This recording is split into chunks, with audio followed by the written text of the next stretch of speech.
Halo Sobat Urban, sebagai negara agraris dengan ratusan juta penduduk yang bergantung pada nasi, Indonesia dihadapkan pada tantangan besar. Memenuhi kebutuhan beras dalam negeri tanpa ketergantungan pada impor. Setiap tahun, produksi beras nasional berkisar antara 30 hingga 31 juta ton.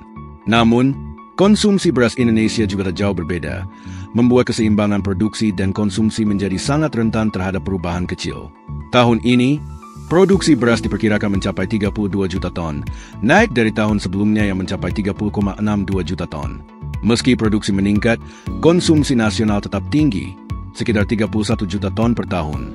Dalam 5 tahun terakhir, Indonesia mengimpor total 8,86 juta ton beras. Puncaknya terjadi di tahun 2024 dengan angka lebih dari 4,5 juta ton. Sebuah ironi bagi negeri yang dikenal subur makmur ini. Ketergantungan pada beras impor ini telah terjadi sejak zaman kolonial dan hanya sempat berhenti di masa kejayaan swasembada pangan pada era 1980-an.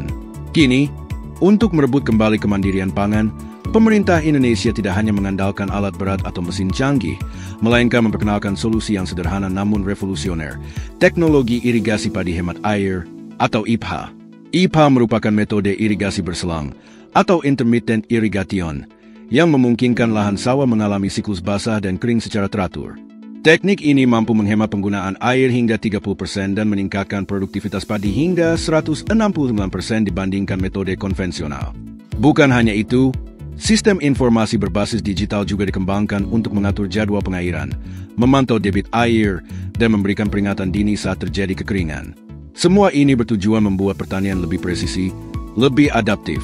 Keberhasilan teknologi ini mulai tampak nyata di daerah irigasi rentang, Jawa Barat, yang mencakup Kabupaten Indramayu, Cirebon, dan Majalengka.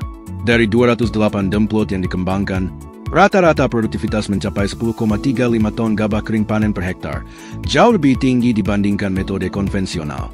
Dengan hasil panen yang stabil di atas 6 ton per hektar, IPHA membuktikan potensinya sebagai solusi berkelanjutan untuk ketahanan pangan Indonesia.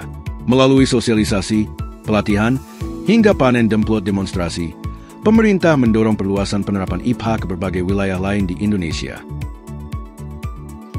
Jika inovasi ini terus diperluas, bukan tidak mungkin Indonesia kembali meraih swasembada beras.